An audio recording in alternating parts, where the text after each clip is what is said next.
Hi there, welcome to the Call to Cinema. And back behind me right now is a shelf that you rarely ever see. In fact, the only time that you've seen this previously is if you're a Crimson Cult member and you watch my life in '80s, my life in horror '80s edition video. But today we're going to dive into what's in that shelf. What are some of the titles that I have there that I have on hand for when I'm here upstairs? Some relaxing titles. There's a lot of 4K there, but I'm not going to look so much at 4K as I'm going to look at some of the cheesier other things that I have there. So let's dive into an episode of What's in the Shelf. We're not going to be looking at everything. I'm going to pick some choice selections to give you an idea of like how my twisted mind works with this shelf right here.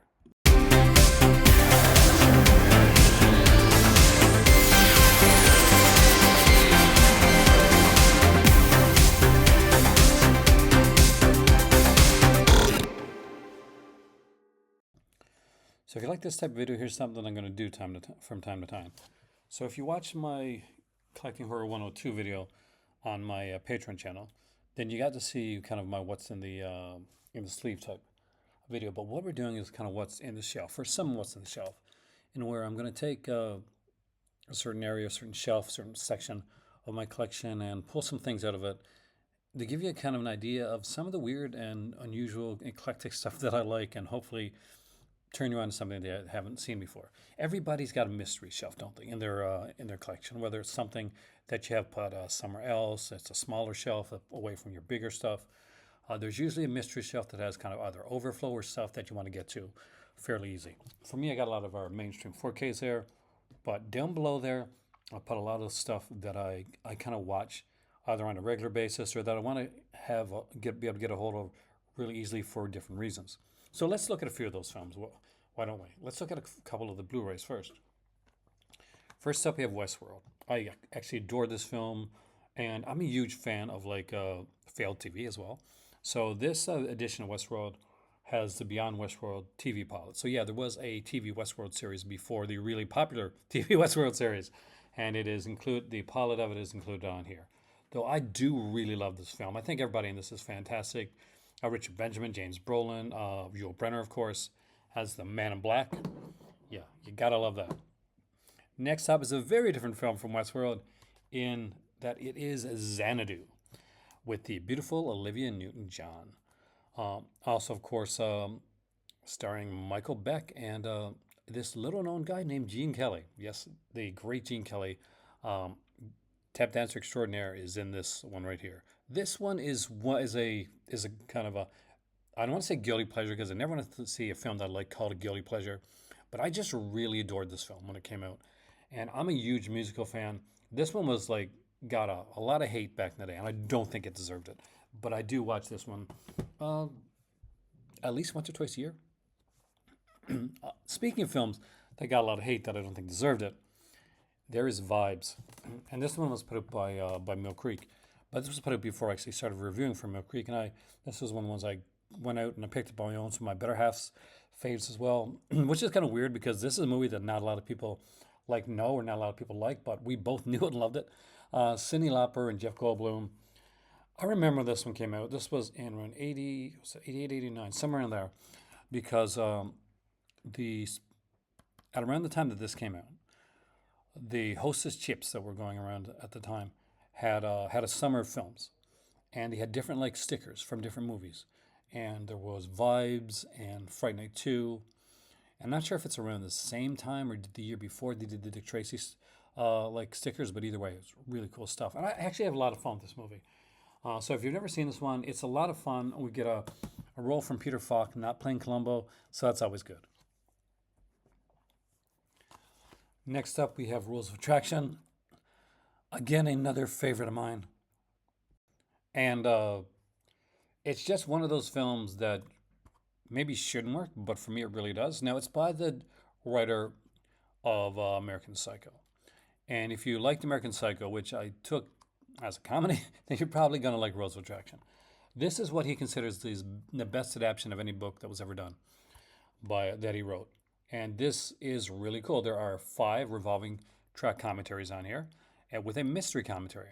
The mystery commentary was initially supposed to be the writer of the book, and He did not end up being the writer of the book. See, Bret Easton Ellis at this period in his life was doing way too much cocaine and drinking way too much, which you should not do, boys and girls, so that his commentary turned out to be a mess and they couldn't use it. But they chose another person to do the commentary, and it's very, very interesting. And I won't give it away, but Rules of Attraction belongs in your collection. Next up is another little fun film, and that is Fit to Kill. I love Andy Sidaris' work, and any of these that I can get, I get my hands on as soon as possible. I have the set that came out from Mill Creek years ago. I remember buying it at my local Walmart, but when they started saying they were going to release these on Blu-ray, I got so excited. We got the introduction here, audio commentary, behind the scenes featurette, trailer, and it's got the usual great Andy Sidaris cast with with Donna Spear, Roberto Vasquez, the late Julie Strain is in here as well. It's really a fun film and definitely one worth checking out. Next up is The New Kids. This is a great film put up by Mill Creek, and it stars Lori Loughlin and James Spader as the bad guy. See, they didn't know quite what they wanted to do with James Spader at the time. So there's two movies that came out. There's Tough Turf, in where he's a good guy, and there's New Kids, where he's the bad guy. And he does a really good job as a bad guy. Definitely worth checking out. The last of the Blu-rays before we get into the DVDs, and that's where I think things get really interesting, is Rolling Thunder. And this is put up by Studio Canal. It's a great revenge flick starring Willem Devane and Tommy Lee Jones. If you have never checked this out, I don't want to give anything away, but this is a wonderful film that you should have seen. But if you haven't seen it, please make sure you do. Here, so you don't think I'm totally bereft of any culture, here we have History Channel classic documentaries, Ancient Greece, Gods and Monsters. This is one that my better half picked up actually when I first met her. We were at Walmart one day, and she loves these type of documentaries. We got a whole bunch of these, by the way, of these History Channel classics documentaries. Stuff like the Greek gods, Oracle of Delphi, Last Stand at 300, Troy, The Passion of Helen, some really great stuff. I'm not sure if this is the one she picked up or there's another kind of like a monster one, but this one is really, really good.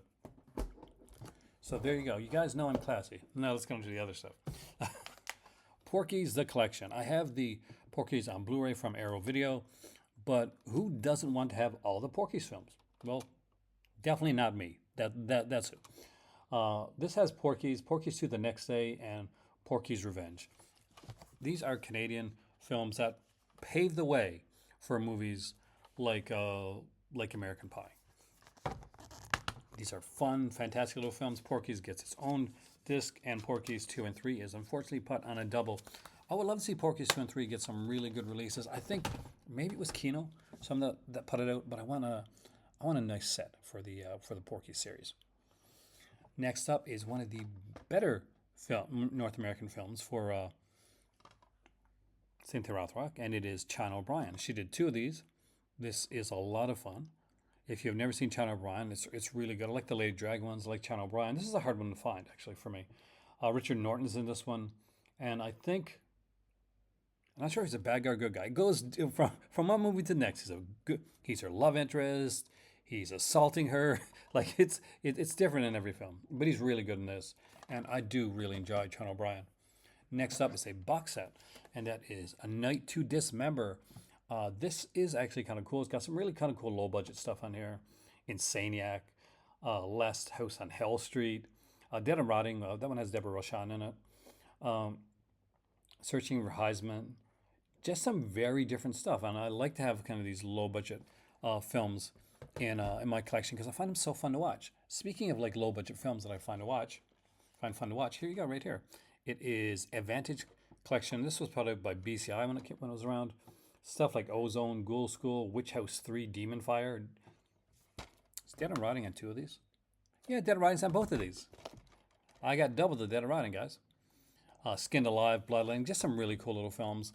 You get some crossover in those. But it wasn't the only Advantage one I got. I was able to grab this one as well. And I love the covers on these. Obviously. This is the Demons and Witches one. This one includes Witchcraft 12, Witchcraft 11, and I think Witchcraft 10 as well. Evil Sister is on here, The Screaming, Hellspawn, Crystal Force 2. Was there a Crystal Force 1? I don't remember. But there is one. There's a part two, and it's on there. I love BCI, and I love these releases. This is the Drive-In Cult Classics Volume 4 movie collection. It has 8 films in total, and it has films that would go on to be part of the Vinegar Syndrome collection. Some of them would, anyway. We got films like Don't Answer the Phone on here. We got Death Machines on here. But it's got some great stuff that never made over, like The Van, Wild Riders, Chain Gang Women, Brain Twisters. Just some really cool films, and some of these here actually have secret hidden commentaries on it, so you got to check it out. From BCI, we also got right here the School Days 8 movie collection, My Tutor, My Chauffeur, Hunk, Tomboy, Jocks, Weekend Pass, The Pom Pom Girls, and then again The Van. So we got a crossover right here. But Hunk was one of my favorites when when I was growing up. This was kind of cool because I thought of myself as a super nerdy guy when I was young, and Hunk was about a nerd that becomes this super hunky dude, and Deborah Shelton was in it too, so that was also a plus. But it's really cool. My Chauffeur, which of course is put up by Vinegar Syndrome with the amazing edition. We got My Tutor on here, another great little film. Tomboy with Betsy Russell. You know, you can't go wrong with sets like these. Just such good stuff. And we have a couple more in the sets collection, but different. Now we're looking at a Shriek Show. Remember Shriek Show? Well, I do, and this is the Psycho Killer collection. It has Delirium, which is a really good little film. It has House on the Edge of the Park, which you guys know is one of my favorites. I have several different editions of this film. And Beyond the Darkness, which is another fantastic one. I need to upgrade to the Severn versions of both of these. I do have the Code Red version of House on the Edge of the Park. But Delirium stars Serena Grande. And if you've never checked out Delirium, or if you've never checked out Serena Grande, you're welcome.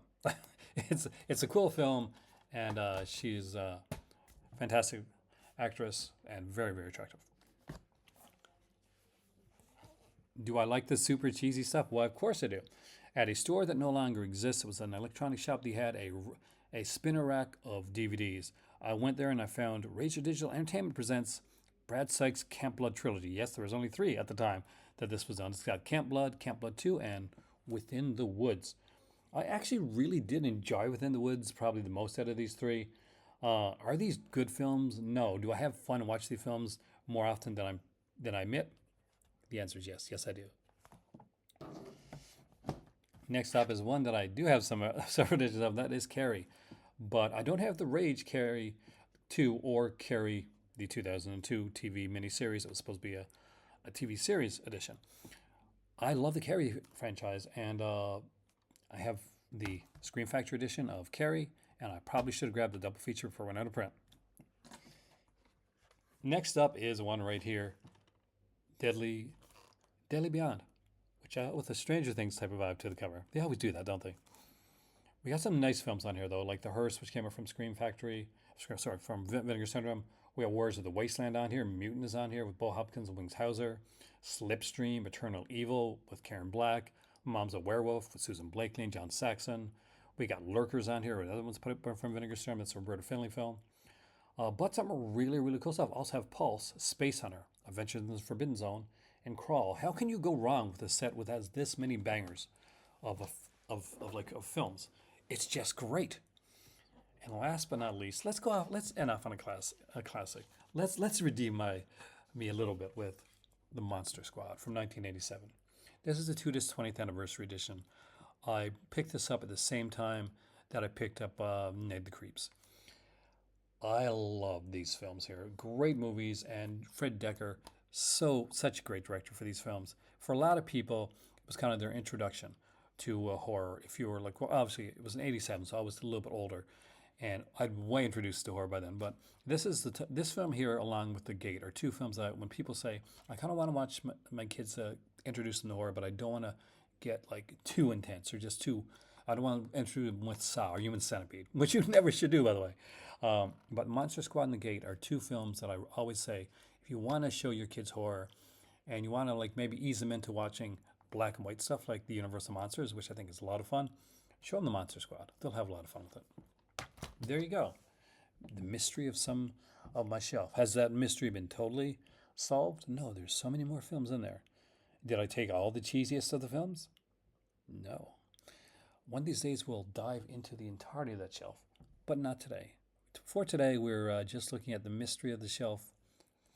And if you like this video and you like this type of video, let me know. Let me know in the comment section down below. Let me know if you have a kind of a secret little mystery shelf in your house. And if you want to, you can let me know what's in it, or some of what's in it. And I'll see you here next time in the Call to Cinema for another video. Hopefully something different, something unique, and something we'll have a lot of fun with.